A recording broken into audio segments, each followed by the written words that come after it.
Welcome to Wisdom for the Present, where we take ancient truth and bring it into clear, modern understanding. This episode uses AI-generated narration based on human-researched and written material. Absolutely. So I want you to imagine for a second, just imagine that you have lost absolutely everything. Yeah. I mean, your spouse is gone, your children have passed away, your savings are, entirely wiped out. Total devastation. Right. And you are living in a foreign, hostile country. Yeah. And your only viable retirement plan, really your only chance at survival, is to send your widowed daughter-in-law into a pitch-black agricultural barn at midnight. Right. To demand that a wealthy landowner marry her. It's wild. It sounds totally scandalous. I mean, it sounds like a desperate, almost unhinged manipulation. Oh, completely. But it is actually the turning point of one of the most profound narratives ever recorded. It really is an astonishing scenario. When we typically study ancient historical texts, there's this built-in expectation of scale. Yeah, like big, epic battles. Yep, exactly. We expect to read about the macro, the rise and fall of empires, the marching of bronze-clad armies, or kings making sweeping decrees from distant thrones. Right. But the narrative we are exploring today forces us off that grand map entirely. It zooms way in. Yes, we are zooming all the way down to a dusty, sun-baked road, focusing on just a single, destitute family trying to figure out where their next meal is coming from. Exactly. So today we are opening up a deep dive into the Book of Ruth. A phenomenal text. And for you listening, if you hear that title and think, oh, this is just some ancient genealogy or a dry, irrelevant historical record, I mean, it is anything but that. Not even close. This text is an absolute masterclass in resilience. It's about the ethics of power, covenantal loyalty, and frankly, it's a guide on how to navigate hitting absolute rock bottom. Right. And to fully appreciate the gravity of this story, we have to vividly set the stage. Yeah, let's get the context. The text explicitly places us in the era of the judges in ancient Israel. Which is when? Exactly. Historically, we're talking about the late Bronze Age or early Iron Age. And I need to stress, this was not a golden era of peace and prosperity. Pretty brutal. It was a dark age. The biblical record itself summarizes this period with a really chilling phrase. Yeah. It says, "In those days there was no king in Israel. Every man did that which was right in his own eyes." So basically, complete societal breakdown. Complete chaos. A total vacuum of centralized leadership. Precisely. It was a time of extreme moral ambiguity, tribal warfare, hostile foreign invasions, and deep economic instability. Wow. It was a civilization constantly teetering on the edge of collapse. So against this terrifying national backdrop of macro-level crises, the author narrows the focus to this micro story. Right. We're watching one family's desperate attempt at survival amidst all that chaos. And that is exactly why this deep dive matters for you right now. Yeah. Because whether you are currently facing a massive life pivot, or maybe you're dealing with profound, suffocating grief, or maybe you're just trying to figure out how to be a genuinely ethical leader at work, or looking for a framework to make principled decisions in a world that feels increasingly chaotic. Which it certainly does. Right. This narrative has the blueprint. Our mission today is to extract the highly practical, real-world wisdom from this ancient text and translate it for the 21st century. And we begin where most great character transformations begin, right at the absolute bottom. Always the bottom. The narrative opens with a tragic irony.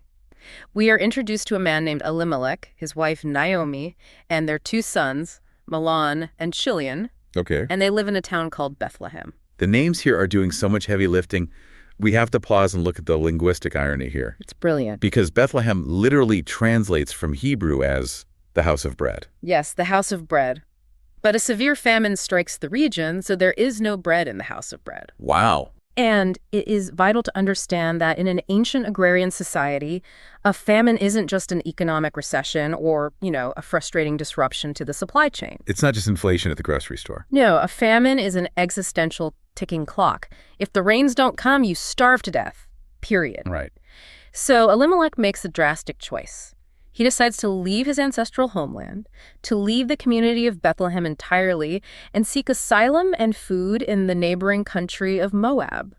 And moving to Moab wasn't just packing a U-Haul and crossing state lines. No, not at all. This historical commentators make it very clear that Moab wasn't just a neighboring territory, it was a bitter rival nation. Very bitter. There was deep ancient animosity between Israel and Moab. Absolutely.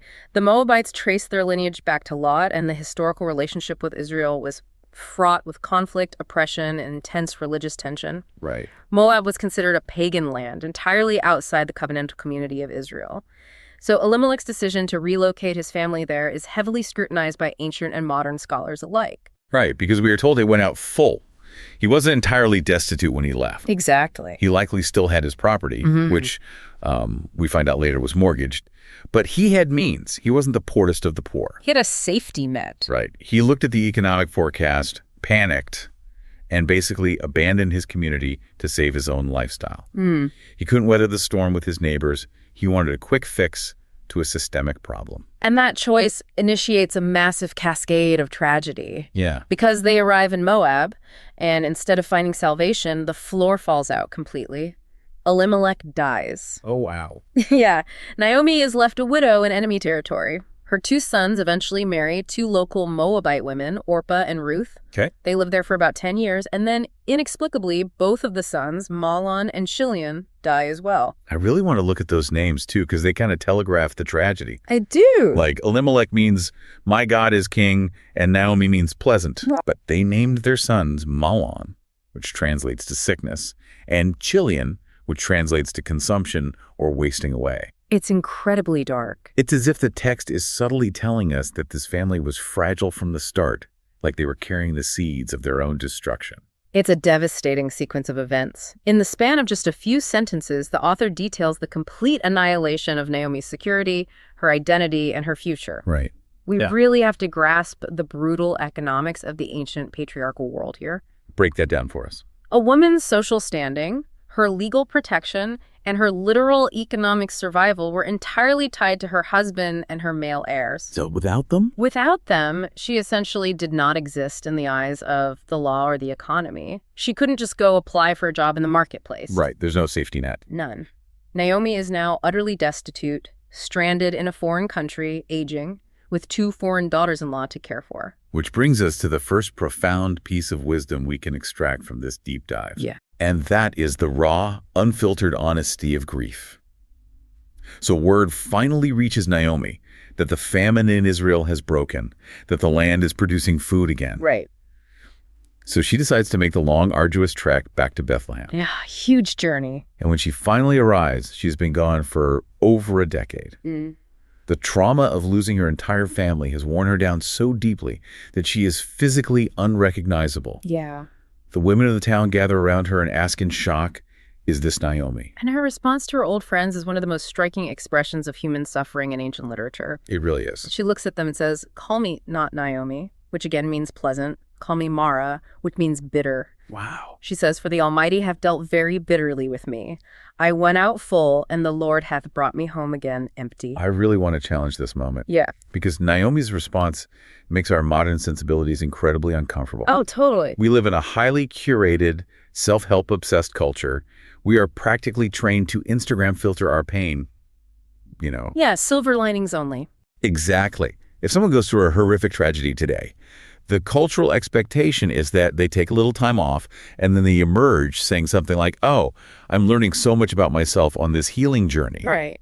Or they say, I know the universe has a plan and everything happens for a reason. Yes. We are terrified of acknowledging bitterness. Yes. But Naomi completely refuses to play that game. She won't do it. She walks into her hometown and bluntly says, I am bitter, I am utterly empty, and God did this to me. Right. Isn't there something almost dangerous about that? I mean, isn't she just wallowing in her victimhood and blaming the divine? It's a fascinating pushback, and it is exactly why modern readers struggle with her words. Right. But if we examine the historical theological framework she is operating within, Naomi's complaint isn't a loss of faith at all. It isn't. No, it is a profound expression of it. She uses the specific Hebrew name Shaddai, for God, the Almighty. She isn't denying God's existence or his ultimate sovereignty. She is leaning entirely into it. Oh, I see. She is acknowledging that God is in control of the universe, and therefore, her argument, her raw anger, is directed squarely at him. It is an act of radical authenticity. So you're saying that Acknowledging the bitterness is actually a prerequisite for healing rather than a failure of faith. Exactly. The ancient wisdom here completely rejects what we would now call toxic positivity. Right.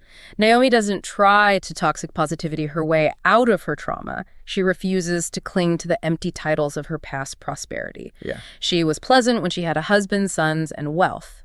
Now she is bitter. She brings her actual, broken, traumatized self back to her community. She forces them to deal with it. She forces them to deal with the reality of her pain rather than projecting a comfortable illusion just for their benefit. That reframing is incredibly powerful. And so the practical application for you listening right now is a heavy reflection. Where in your own life are you forcing yourself to be Naomi? Where are you desperately trying to be pleasant, keeping up appearances, projecting fulfillment and control, when you actually need to acknowledge that you are in a Mara season? That's a great question. Where do you need to look at your community or your family and say, I am bitter and I am empty right now? Because the wisdom of this text suggests that until you strip away the illusion and name the reality of the wasteland you are standing in, you simply cannot take the first real step toward healing. Naming the wasteland is crucial. Yes. But it is only the first step. The second step is far more complex, isn't it? Figuring out who is going to walk through that wasteland with you. Oh, absolutely. And that transition brings us to the famous interaction on the road between Naomi and her two daughters-in-law, Orpah and Ruth. Yes. This scene on the road back to Judah is cinematic. Before they even cross the border into Bethlehem, Naomi suddenly stops. Right. She turns to these two young Moabite widows and tries to send them back. She urges them to return to their mother's houses in Moab. And her argument for sending them away is entirely based on the brutal socioeconomic realities of their time. It is. Naomi tells them, "Why will you go with me? Are there yet any more sons in my womb, that they may be your husbands?" She is referencing the ancient institution of levirate marriage. We really need to explain the mechanics of levirate law here. Please do, because to a modern listener, the idea of waiting for your mother-in-law to give birth to a new son so you can marry him sounds utterly bizarre. It does. If not deeply disturbing. It sounds bizarre to us today. But in the ancient Near East, levirate law was a critical social safety net. Okay. The word comes from the Latin lever, meaning a husband's brother. If a man died without leaving a male heir, his property would be lost, and his widow would be left totally destitute. Right. So the law dictated that the deceased man's brother, or nearest male relative, was obligated to marry the widow. Okay, so it keeps it in the family. Exactly. The first child born of that new union would legally be considered the heir of the deceased brother. It preserved the dead man's name, kept the ancestral land within the family, and provided economic security for the widow. So Naomi is looking at her biological reality and her economic reality, and she's just doing the math. She is. She is saying, look, I am too old to have a husband. Yes. Even if I miraculously got married tonight and conceived sons, are you two young women going to wait 20 years for them to grow up? Right. No. My familial line is a dead end. I have absolutely zero security to offer you. She is basically admitting she's a sinking ship. Exactly. She is legally and morally releasing them from any familial obligation. She is giving them permission to go back to their own people, to worship their own gods, and to find new husbands while they're still young enough to start over. And here is where I am going to argue intensely against how this story is traditionally framed. Oh, okay. Because Naomi gives this highly logical, undeniably true speech. She does? Orpah, one of the daughters-in-law, weeps, kisses Naomi goodbye, and turns around to go back to Moab. Right. Ruth, however, refuses to leave. Now, historically, Ruth is lionized here, and Orpah is subtly judged. Yes, usually. But let's look at this through a modern lens. In any modern psychological framework, Orpah is the one making the healthy choice. Wait, you think Orpah is the model here? I absolutely do, if we are talking about self-preservation. Okay, unpack that. Think about it. Naomi is radiating trauma. She just admitted she is bitter and empty. She has zero financial prospects. Sure. She is offering no security, and she's actively telling them to leave. Orpah listens. She exercises healthy boundaries. Yeah. She realizes she cannot fix Naomi's grief, and she makes the logical self-care choice to return to her support system, her culture, and her family. I see your point. Why in the world is Ruth's choice to cling to this destitute, bitter woman held up as the gold standard of virtue? Why isn't Ruth viewed as just being hopelessly codependent? She is basically throwing her entire life away. That is a phenomenal, fiercely modern critique, and you are entirely right about Orpah. Thank you. The text actually does not condemn Orpah. Orpah makes the rational, practical, sensible choice. The commentators note that Orpah genuinely had affection for Naomi. She wept aloud at the parting. Right, it wasn't easy for her. Exactly. But her affection had limits. It was a conditional love, limited by what was practical and mutually beneficial. She wasn't willing to abandon her homeland and face starvation for a mother-in-law. And no one could blame her for that. Right. But the reason Ruth is held up as the ideal is precisely because her choice defies that transactional logic entirely. What do you mean by transactional logic? Well, most human relationships are built on a framework of mutual return on investment. I will invest in you as long as I receive security, happiness, or support in return. Right, the ROI of relationships. Exactly. When Naomi's ability to provide any return on investment drops to absolute zero, Orpah's affection reaches its boundary.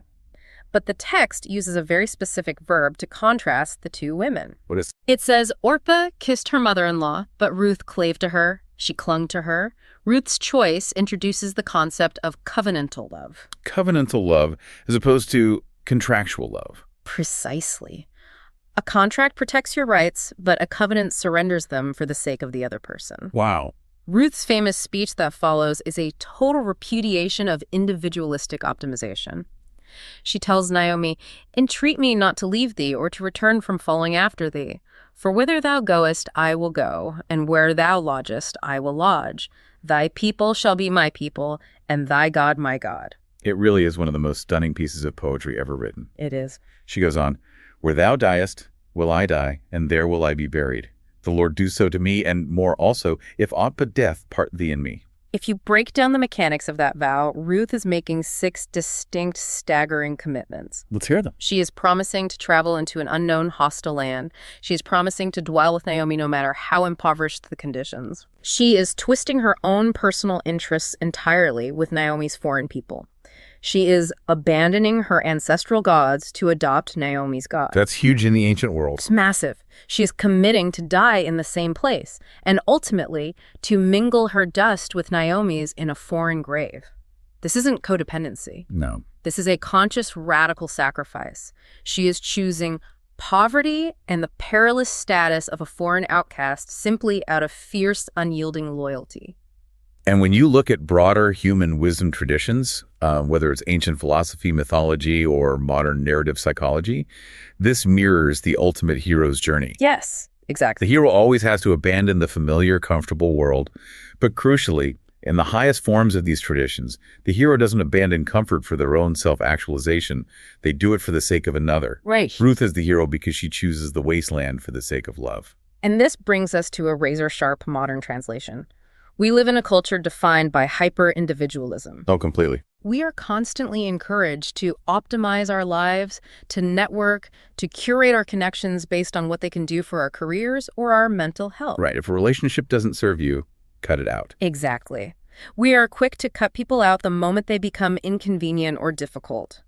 Ruth represents a radical, disruptive alternative. She demonstrates the transformative power of choosing us, even when it explicitly costs me. So the practical application for you listening is a profound diagnostic question for your own life. Yeah. Look at your inner circle. Who in your life have you made a Ruth commitment to? Right. Are your relationships primarily based on convenience, like Orpah's, where you will stay as long as the boundaries are clean, the emotional cost is low, and it makes logical sense? Which is most relationships. Right. Or do you possess relationships based on a covenant where you are willing to step into the absolute mess, absorb the cost, and walk into the wasteland for the sake of loyalty? It's a really sobering reflection because making that vow is beautiful in theory, but as the narrative moves forward, we see the agonizing reality of what that vow actually costs. Yeah, words are easy. Exactly. A poetic promise of loyalty is inspiring on a dusty road, but it does not put food on the table. When Naomi and Ruth finally arrive in Bethlehem, they are facing imminent starvation. They have nothing. They have no money, no land, and no men to protect them. They have to physically survive. Right, and this is where Ruth's character shifts from mere loyalty to fierce industry. Yeah. She doesn't sit around in whatever temporary shelter they found waiting to be rescued. She doesn't wait for Naomi to formulate a plan. Ruth initiates. She takes action. She tells Naomi, "Let me now go to the field and glean ears of corn after him, in whose sight I shall find grace." And to understand what she is proposing, we have to deeply understand the ancient agricultural welfare system of Israel known as gleaning. Right. What is gleaning? This wasn't charity in the modern sense. It was a divine law embedded in their society. According to the book of Leviticus, chapters 19 and 23, God commanded landowners not to reap the very corners and edges of their fields during the harvest. Okay. Furthermore, if a worker dropped a sheaf of grain while harvesting, they were legally forbidden from turning back to pick it up. Wait, why design it that way? What do you mean? I mean, why not just tell the landowners to harvest the entire field efficiently, sell the grain, and donate 10% of the profits to a local food bank? Why mandate this sloppy, inefficient harvesting method? It's because of the brilliant mechanics of human dignity. The law mandated that the edges of the field and the dropped sheaves be left specifically for the poor, the widow, the orphan, and the foreigner. Right. But the crucial mechanism here is that the vulnerable still had to go out and physically gather it themselves. Oh, I see. It wasn't a handout that fostered dependency. It required active labor. It forced the wealthy to leave margins in their pursuit of profit, and it provided the poor with a mechanism to survive while maintaining the dignity of their own hard work. That's amazing. It rewarded industry while preventing starvation. And the physical reality of this labor cannot be overstated. Gleaning wasn't a casual stroll through a garden picking berries. No, not at all. Ruth is walking behind the male reapers in the blistering Middle Eastern sun, bending over hundreds of times an hour to pick up individual stalks of leftover barley. Exhausting work. And the text notes that it was her hap, or her chance, to wander into attractive land belonging to a man named Boaz. Let's examine Boaz, because he is the counterweight to Elimelech and, well, Mr. So-and-so later in the story. Right. The text describes Boaz as a mighty man of wealth. He is a prominent landowner and, as it turns out, a distant relative of Elimelech, Naomi's deceased husband. When I look at Boaz's introduction in this text, I see the absolute gold standard for what we would today call an ethical CEO. Oh, that's a great comparison. Think about how he operates his enterprise. He doesn't just sit in a distant fortified house reviewing agricultural yields. Right. He leaves the city and physically goes out to his fields. He knows his floor workers. He's on the ground. And the culture he has cultivated is stunning. He arrives and greets his laborers with a blessing, "The Lord be with you." And they instantly respond, "The Lord bless you." There is no resentment between capital and labor here. Exactly. There's mutual honor. And then he notices the new worker, this foreign woman, Ruth. And the moment he finds out who she is, this Moabite widow who has shown extraordinary loyalty to his relative Naomi, Boaz leverages his immense structural power to protect her. Because she's very vulnerable. Oh, intensely vulnerable. We have to remember the intense vulnerability of Ruth's situation. She is a young, impoverished, foreign woman alone in a field surrounded by male laborers. Yeah. In the ancient world, and sadly often in the modern world, that power dynamic is a recipe for abuse and exploitation. Unfortunately, yes. But Boaz immediately approaches her and says, "Listen, my daughter, do not go to glean in another field. Stay here close to my maidens." And then he turns to his young men and explicitly commands them not to touch her or harass her. He literally legislates a safe working environment. He does. He uses his authority to draw a protective perimeter around her. But he goes even further than protection. How so? When lunchtime arrives, he invites her to sit beside the reapers. He personally shares his roasted grain with her and invites her to dip her bread in his vinegar. Right. In modern corporate terms, he is taking the temporary contract worker from a marginalized background and inviting her to sit at the executive lunch table. Exactly. He is publicly elevating her status in front of his entire workforce. The most profound demonstration of his leadership, however, happens when she goes back to work in the afternoon. Boaz pulls his workers aside and gives them a secret directive. I love this part. He tells them to intentionally pull stalks of grain out of the bundles they have already harvested and let them fall to the ground on purpose for her to glean. Handfuls of purpose. I love that phrase. Yes, handfuls of purpose. He is actively patting her mountains. But notice the subtlety. He doesn't just hand her a bag of grain and send her home. Right. He lets the grain fall so she still has to pick it up, thus preserving the dignity of her labor. He makes her hard work wildly successful without reducing her to a charity case. Let's look closely at the power dynamics here because they are vastly imbalanced. Vastly. Boaz is the older, wealthy, male citizen who owns the means of production. Ruth, is the younger, destitute female foreigner with zero rights. Right. Throughout history, whenever that specific power differential exists, the person in power extracts value from the vulnerable person. Yeah. They exploit the desperation. Almost always. But Boaz completely subverts that historical norm. Yeah. He uses his massive advantage not to extract, but to empower.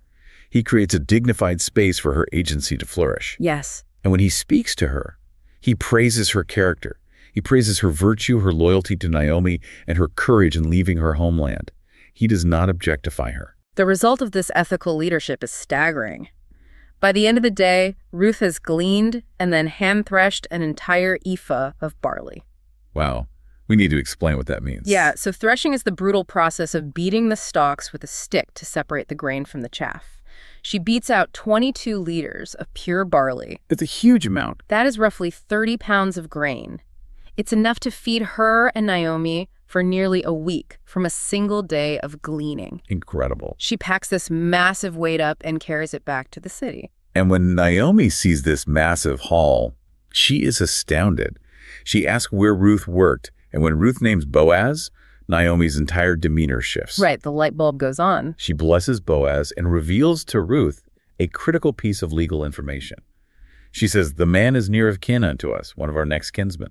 So what is the modern translation of Boaz's leadership for our listeners? I think it is a direct, unavoidable challenge to anyone listening who holds any measure of authority or resource. If you manage a team, if you run a company, or even if you just have comfortable financial security and social capital, how are you using your power? That's the question. Are you optimizing your systems purely to maximize your own yield, extracting every ounce of value from those below you?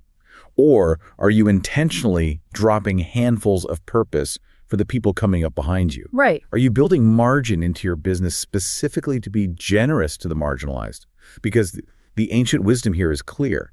How you treat those who are socioeconomically or hierarchically vulnerable is the absolute truest test of your character.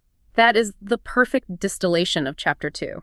But as we move forward in the narrative, the tone shifts dramatically. It really does. It goes from the bright, ethical daylight of the barley field to a deeply precarious, morally complex shadow. Because winter is coming. Exactly. Because while Ruth's phenomenal work ethic and Boaz's generosity are keeping them from starving day to day, Naomi is a realist. She knows that gleaning is a temporary patch. Right. The harvest only lasts a few weeks. Yes. If Boaz doesn't take permanent action, they will eventually starve. So Naomi proposes a strategy that is wildly risky and incredibly dangerous. This is the part of the story that forces us to sit up and pay attention because it is fraught with tension. There's so much tension. Naomi decides it is time to force the issue. She instructs Ruth to take a midnight risk. Before we detail her instructions, we have to explain the legal mechanism Naomi is trying to trigger. She called Boaz a near kinsman. Right. The Hebrew word is goel, which translates to kinsman-redeemer. This was a vital pillar of ancient Israelite family law. How'd it work? If a man died in poverty and his land was sold or mortgaged, and his widow was left childless, his nearest male relative, the goel, had a legal and moral obligation to step in. Okay. His duty was to buy back the lost land using his own money and to marry the widow. The first son born of that marriage would inherit the redeemed land and carry on the deceased man's name. So it's a system designed to keep ancestral property within the clan and protect vulnerable widows from exploitation or starvation. Boaz is a goel. Mm-hmm.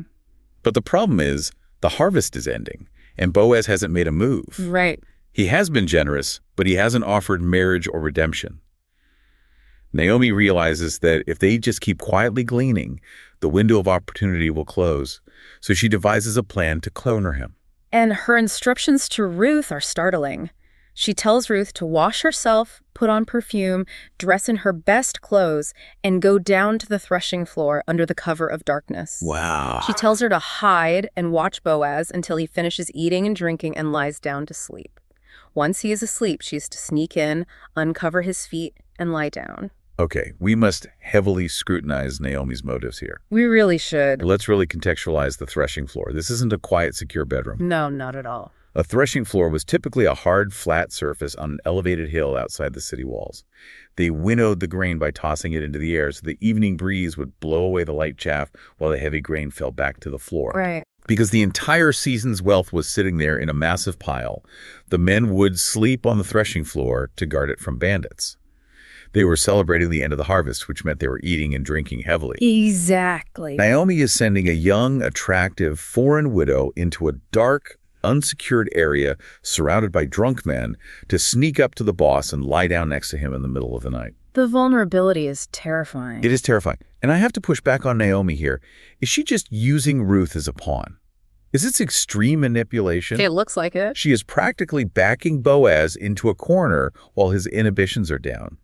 From a modern viewpoint, isn't she orchestrating a highly inappropriate, compromising situation just to secure her own retirement plan? It is entirely valid to question Naomi's methods here. We should absolutely not romanticize the desperation of this moment. Right. The fact that a woman had to resort to such extreme, dangerous measures just to secure basic economic survival is a searing indictment of the patriarchal systems of the ancient world. It's awful. Ruth is putting her reputation and potentially her physical safety completely on the line.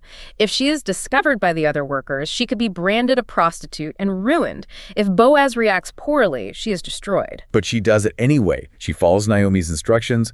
She sneaks in at midnight, uncovers his feet, and lies down.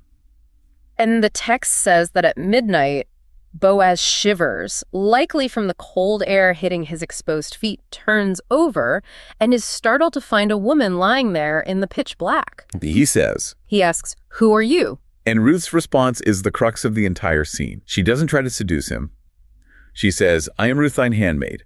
Spread therefore thy skirt over thine handmaid, for thou art near kinsman." We have to unpack that phrase, "spread thy skirt over thine handmaid." Yeah, because to modern ears it sounds provocative. It does. But when you dig into the historical records and cultural idioms of the ancient Near East, you realize she wasn't actually trying to seduce him physically. Right. That phrase was a formal, legally recognized idiom for claiming protection and proposing marriage. In the book of Ezekiel, God uses the exact same imagery of spreading his skirt over Israel to signify a covenant. Ruth is boldly, formally stating her legal claim. She is demanding that he do his duty as the kinsman-redeemer. And Boaz's reaction reveals the profound integrity of his character. It really does. He doesn't take advantage of her vulnerability. He doesn't shame her for the aggressive tactic. He recognizes exactly what she's doing, and instead of being defensive, he blesses her. Yes. He says, "Blessed be thou of the Lord my daughter, for thou hast showed more kindness in the latter end than at the beginning, inasmuch as thou followedst not young men, whether poor or rich." Boaz understands the sacrifice she is making. She is a young woman. She could have sought out a younger, more attractive, or wealthier man of her own choosing. Right, she had options. But she is subjugating her own romantic desires to submit to the Israelite law of redemption, specifically to save Naomi's family line and provide an heir for her dead husband. Which is incredible loyalty. Boaz recognizes her request not as wantonness, but as supreme loyalty. He calls her a virtuous woman, noting that the entire city knows her character. So he promises to do exactly what she asks. He swears an oath on the Lord. But then he reveals a massive legal hurdle. Ah, the plot twist. Right. He's not actually the closest relative. There is another Goel in town who has the first right of refusal. Yeah. Boaz vows that if this other man won't redeem her, he will do it himself. He then protects her reputation by having her stay until just before dawn and sends her away before anyone can recognize her. And he loads her up with grain. Exactly. He loads her cloak with 6 large measures of barley so she doesn't return to Naomi empty-handed. The core wisdom we extract from this midnight encounter is about the interplay of agency, vulnerability, and bold action. Yeah. Sometimes gleaning the edges of the fields isn't enough.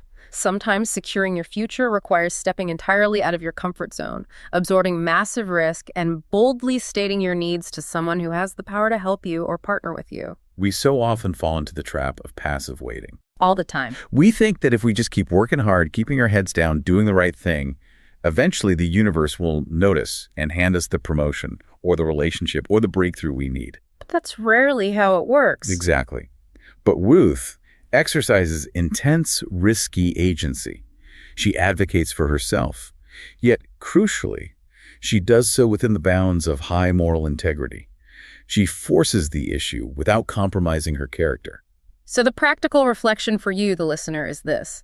What is a bold, threshing floor conversation that you are currently avoiding? Oof, that hits close to home. Where do you need to stop passively waiting to be rescued and respectfully but firmly ask for the advocacy, the clarity, or the commitment you need? Right. It might be a terrifying conversation with a boss about a promotion you have clearly earned. It might be finally defining the boundaries or the future of a relationship. It is terrifying to uncover the issue and lay it out in the open, but sometimes taking that midnight risk is the only way the narrative moves forward. That is a phenomenal challenge. And it drives us directly into the climax of the story. Yes, the city gate. Because the midnight promise has been made, but private promises in the dark must survive the harsh, unyielding light of public reality and legal structure. This brings us to the city gate. The scene shifts from the shadowy barn to the bright center of ancient civic life. We have to understand the architecture and function of the city gate. It wasn't just a gate, right? No, it wasn't just a wooden door and a wall. The city gate was a massive stone complex with deep alcoves. It served as the town hall, the marketplace, and the courtroom. Okay. If you wanted to finalize a contract, buy land, or render a legal judgment, you went to the gate where the elders sat. Boaz goes to the gate the very next morning, gathers 10 elders to form a legal quorum, and waits. And right on cue, the plot twist walks by. The closer kinsman, the man who has the first legal right to redeem Naomi's land and marry Ruth. The text does something fascinating here. It literally refuses to name this man. Really? Yeah, Boaz calls out to him, and the Hebrew phrasing translates roughly to Mr. So-and-so. That is hilarious. Boaz tells him, publicly in front of the 10 elders, that Naomi is selling the rights to the parcel of land that belonged to Elimelech, and he offers Mr. So-and-so the first right to redeem it. And at first, Mr. So-and-so is thrilled. He immediately says, I will redeem it. He jumps at it. Because in an agrarian society, land is the ultimate wealth. He is doing the mental math and thinking, fantastic, I can acquire some prime real estate at a distressed price and significantly boost my net worth and my estate. But then Boaz reveals the catch. He explains the full mechanism of the law. He says, what day thou buyest the field of the hand of Naomi, thou must buy it also of Ruth the Moabitess, the wife of the dead, to raise up the name of the dead upon his inheritance. This is where we have to dive into the exact economic mechanism of why Mr. So-and-so suddenly completely reverses his position. Yeah, he backs out fast. He hears Ruth the Moabitess and immediately says, I cannot redeem it for myself, lest I mar mine own inheritance. Redeem thou my right to thyself, for I cannot redeem it. Right. Why does marrying Ruth mar his inheritance? It comes down to the brutal economics of the Levirate law. If Mr. So-and-so simply buys the land, it belongs to him and his current children. Okay. But if he has to marry Ruth, the first son he has with her will legally be considered the heir of Mahlon and Elimelech. I see where this is going. That means Mr. So-and-so would have to spend his own money to purchase the land, spend his own resources to raise and feed the child, but when that child comes of age, the land transfers to the child under Elimelech's name. So he loses the asset. Exactly. It doesn't stay in Mr. So-and-so's estate. His own biological children from his previous marriage do not get the land, but his capital is depleted. It is a massive financial liability with zero long-term return on investment for his own direct lineage. He's the ultimate pragmatist. To use a modern corporate analogy, Mr. So-and-so is looking at his stock portfolio and realizing that this merger severely dilutes his shares. That is exactly what he's doing. He calculates the capital expenditure versus the ROI and decides it's a terrible deal. He wants the asset, the land, but he entirely refuses the liability, the vulnerable widow, and the duty to a dead relative. He operates with a strictly transactional mindset. He calculates the personal cost and decides the price of redemption is too high. Right. And the poetic justice of the text is profound. Because he plays it completely safe, because he refuses to risk his own comfort and his own estate for the sake of another, history literally erases him. Wow. He is remembered for eternity only as Mr. So-and-so. Contrast that cowardice with Boaz. Boaz also knows the math. Boaz knows the financial drain this will cause his estate. He knows it well. He knows the potential social stigma of bringing a Moabite woman into his prominent family. But Boaz operates with a redemptive mindset. He is willing to absorb the complex, exhausting cost because it is the honorable, ethical, redemptive thing to do. And they finalize the legal transfer of rights with a fascinating ancient ritual, the shoe removal ceremony. Yes, let's detail this because it sounds so strange to us today. The man takes off his sandal and hands it to Boaz. It was a deeply symbolic legal custom. In the ancient world, planting your foot on a piece of land signified ownership. Okay. By taking off his sandal and handing it to Boaz in front of the 10 elders, Mr. So-and-so is publicly testifying, I am legally transferring my right to walk on this land and my right to this woman to you. It's very visual. Very. It is completely transparent. Boaz doesn't make a shady backroom deal to secure Ruth. He handles the legalities openly, honorably, and decisively in the public square. And Boaz stands before the elders and declares, "You are witnesses this day that I have bought all that was Elimelech's. Moreover, Ruth the Moabitess have I purchased to be my wife, to raise up the name of the dead upon his inheritance." Right. And the entire crowd at the gate bursts into blessing, praying that Ruth will be like Rachel and Leah, the matriarchs who built the house of Israel. The modern translation for us here is a sharp conviction. Every single day, we are faced with the temptation to be like Mr. So-and-so. Yeah, we really are. We are constantly tempted to prioritize the safety of our own inheritance, meaning our reputation, our financial comfort, our clean emotional boundaries, our pristine schedules, Right. overdoing the complex, messy, costly, redemptive thing for the people around us. We want the prestige of the land without the burden of the widow. We want the title of leadership without the exhausting, sacrificial work of actually caring for the people we lead. Exactly. So the question you must ask yourself is this: are you currently passing up an opportunity to do something deeply meaningful because you are too afraid of marring your own inheritance? Wow. Are you clinging so tightly to your comfortable status quo, your optimized schedule, and your financial security that you are missing the chance to participate in a much bigger redemptive story? It is a profound question, and it leads us directly into the resolution of the narrative, because the story does not end with a legal contract at the city gate. No, it goes much further. Boaz marries Ruth. They conceive and have a son. But the true, world-altering payoff of this story is something that none of these characters will live long enough to fully comprehend. The concluding scene of the narrative is incredibly touching.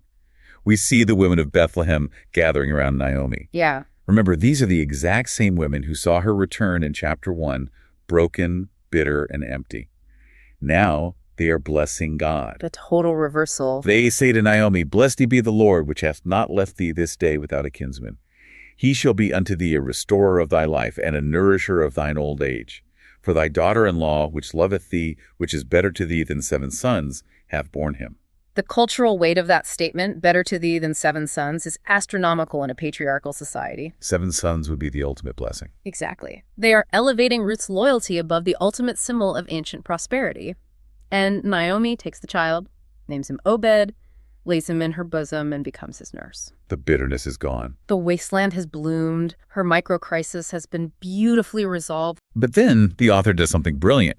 In the final few verses of the book, the camera rapidly pulls back from this intimate family scene to reveal the massive macro-historical impact of what just happened. Yes. The book concludes with a genealogy. It traces the lineage.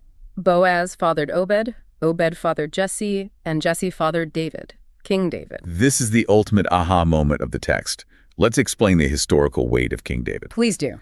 David is the greatest king in Israel's history. He's the standard bearer, the one who unites the tribes, conquers Jerusalem, and establishes the golden era of the nation. He is the peak. To the ancient Israelite reader, David is the pinnacle of their national identity. And this genealogy reveals a shocking political and theological truth. The ultimate king of Israel was not pure-blooded. He had Moabite blood running through his veins. It's the ultimate butterfly effect. Without Ruth's radical, covenantal loyalty on that dusty road, there is no Obed. Without Boaz's ethical, margin-padding generosity in the barley field, there is no Obed. Without Obed, there is no Jesse. And without Jesse, there is no King David. Exactly. And of course, from a Christian theological perspective, that exact lineage continues straight through history to Jesus of Nazareth. These characters had absolutely no idea what they were building. They were just trying to survive a famine. Just trying to live. They're just trying to navigate their grief, harvest some barley, and act honorably toward one another in a chaotic, dark age. Yeah. They were weaving a tapestry that altered the course of human history, but they only ever got to see the few threads they held in their own hands. We so frequently fall into the trap of judging the value of our lives by immediate, measurable outcomes. Oh, all the time. We look at our daily grind, our daily 22 liters of barley, and we think, is this it? Is this all I'm accomplishing? We measure our success by the quarterly earnings report, the immediate resolution of a conflict, or the visible impact we make today. But the wisdom of this genealogy teaches us that true legacy is generational and largely invisible to the one building it. A single act of covenantal kindness to a grieving mother-in-law, or a single ethical business decision made when it would have been easier to be ruthless, can echo for centuries. Yes. So how does viewing your current mundane struggles through a multi-generational lens change your perspective? It changes everything. Your daily choices to act with integrity when no one is looking might be the foundational bricks for something magnificent that your great-grandchildren will inherit. It infuses the most ordinary moments of our lives with profound cosmic dignity. It truly does. I'm going to leave you with a final provocative thought to mull over. When you look at the Book of Ruth in the context of ancient literature, it is startlingly unique because there is no overt supernatural intervention. Right, no miracles. There is no burning bush. The sea doesn't part. There is no booming voice from heaven dictating what anyone should do. It is a story where the divine moves entirely, 100%, through ordinary, quiet human choices. Yeah. A shared piece of roasted grain, a vow made on a road, an ethical business transaction at a city gate, a midnight conversation. It's all so ordinary. It begs a beautiful question.